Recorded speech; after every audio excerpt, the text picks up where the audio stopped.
This story unfolded several years ago, yet even now the mere recollection sends an involuntary glacial tremor cascading down my spine, causing me to pause and collect myself.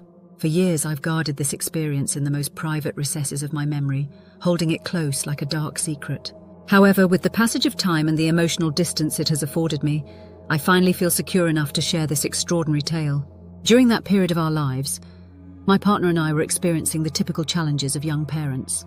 We had recently welcomed our third child, a beautiful, demanding infant who had effectively transformed our already cramped urban existence into a chaotic maelstrom of sleepless nights and constant activity. Our tiny downtown apartment, once sufficient for a young couple, had become an unbearable pressure cooker of domestic complexity. The walls seemed to close in with each passing day, making our decision to relocate not just desirable, but absolutely essential for our collective sanity. Our solution came in the form of a modest yet charming house nestled in a tranquil rural community, a stark contrast to the relentless urban landscape we were leaving behind. The house itself wasn't architecturally remarkable or luxurious by any standard, but to us, it represented freedom, space, and the promise of a more peaceful lifestyle. Our new neighbours, warm and welcoming, described the area with a disarming casualness that seemed to epitomise small-town living. "The kind of place where people don't bother locking their doors," they would say, a statement that simultaneously assured and slightly unnerved me. What truly captivated my partner was the expansive backyard, a landscape that could generously be described as a semi-wild garden. It was a verdant space, slightly overgrown and untamed, punctuated by a collection of old, weathered statues that looked like they had witnessed decades, if not centuries, of history. These weren't your typical garden ornaments. They possessed an almost Gothic aesthetic, with intricate details and an unsettling quality that seemed to oscillate between beautiful and macabre. Each statue told a story, their weathered surfaces etched with subtle nuances that suggested deeper, more mysterious narratives. I'll admit, these statues didn't enchant me the way they did my partner. Where they saw art and history, I saw potential maintenance work and slightly creepy lawn decorations. My pragmatic nature meant I was content to leave them exactly as they were, a decision that would prove to be more significant than I could have ever anticipated. The first hint that something was amiss came just a couple of days after our move. I was standing in the garden, taking a moment of rare tranquility amidst the chaos of unpacking and childcare, when an inexplicable sensation washed over me. Something felt fundamentally wrong. My gaze was drawn to a particular statue, a winged figure resembling an angel, its delicate features weathered by time. And I realized with a growing sense of unease that it was now facing away from the house, in stark contrast to the other statues which were uniformly oriented towards our new home. Initially, I rationalized this observation. Memory can be fallible, I told myself.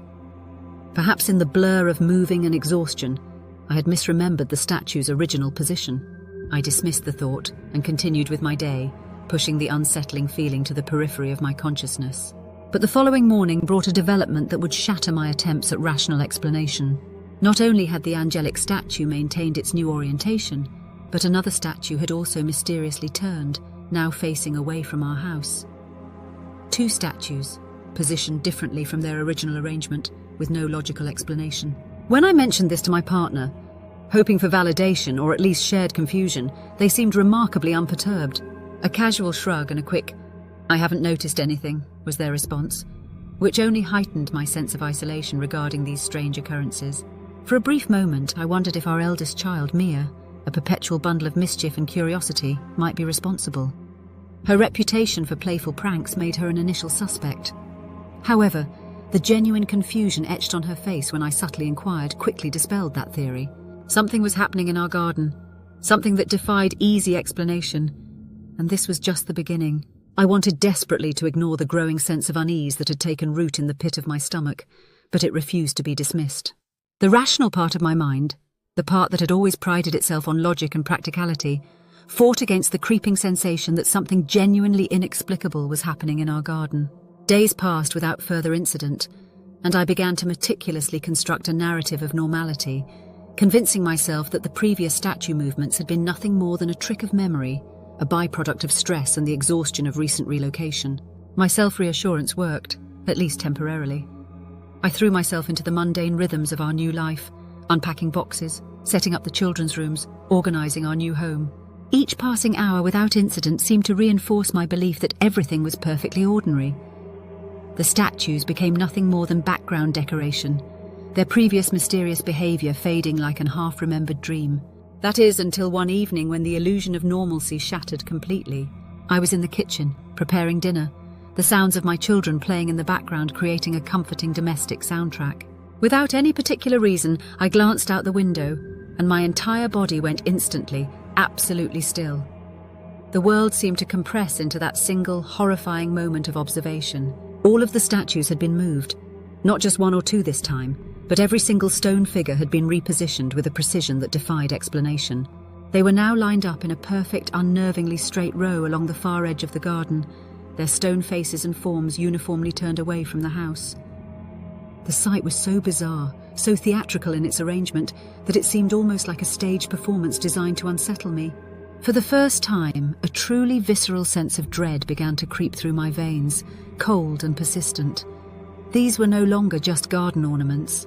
They felt alive, sentient, as though those cold, impassive stone figures were not just objects but watchers, observers, entities with a purpose beyond mere decoration. My heart racing, pulse thundering in my ears, I realized I needed to investigate. Summoning every ounce of courage I possessed, the same courage that had helped me navigate the chaos of 3 children and multiple life transitions, I stepped outside into the evening air. The garden, moments ago seeming so familiar, now felt like a foreign landscape. Each step towards the statues felt weighted, significant. When I reached out to lift one of the stone figures, attempting to understand how they could have been moved, I was met with an immediate, shocking revelation about the physical impossibility of the situation. These statues were monumentally heavy, far beyond what a single person could manipulate, let alone secretly relocate in the dead of night without making a sound. Each statue seemed rooted to the ground by an impossible weight, defying not just human strength, but seemingly the laws of physical movement itself. My partner, alerted by my prolonged absence and perhaps sensing the tension radiating from my body, joined me outside. Her face was pale, the colour drained from her cheeks in a way that told me she was seeing exactly what I was seeing. The uniform row of statues, the unnatural positioning, the sense of something fundamentally wrong. She attempted to inject a note of rationality into our shared moment of terror.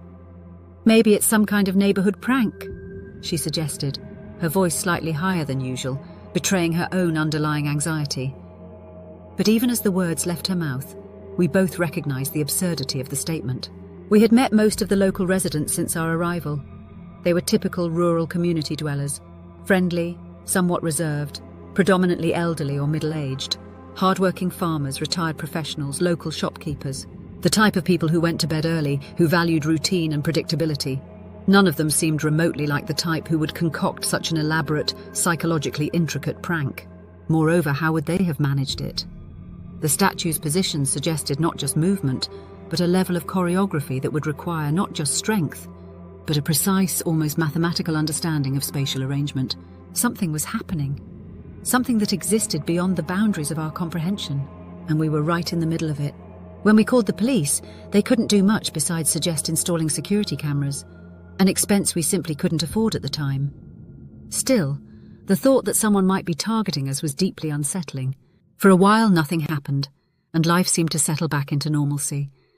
Then one morning, I stepped into the backyard to find the words, "Leave now," spray-painted across the side of the house in huge black letters. My heart sank. This wasn't a prank. Someone wanted us gone. Panicking, I rushed my kids inside and told my partner to stay with them. Fueled by a mix of fear and anger, I stormed through the garden, shouting threats at whoever might be hiding there, but the yard was empty. The police came, took a report, and left, clearly unable or unwilling to help. The worst came that night. My partner's scream pulled me from the kitchen. She was at the window pointing outside, her face pale with terror. I followed her gaze and felt my stomach drop. 5 figures stood in the yard, all wearing white masks. They moved in eerie, puppet-like motions, swaying and twisting in ways that didn't seem human. Grabbing a knife, I stormed out the door, shouting like a madman. But as I approached, I realized how vulnerable I was. 5 against 1. The figures didn't flinch. They only stopped moving and stared at me. Then, just as suddenly as they had appeared, they melted into the shadows of the garden, vanishing without a sound. That was the final straw. I installed security cameras the very next day, no matter the cost. We've had no incidents since then, but the unanswered questions haunt me. Who were those people? Why did they target us? And the statues, how did they move? We still live in that house, and every so often I glance into the backyard, half expecting to see those figures again. I don't know if I'll ever truly feel safe here. If you have had an experience like this, drop a comment below and subscribe to make sure you never miss our next spine-chilling tale.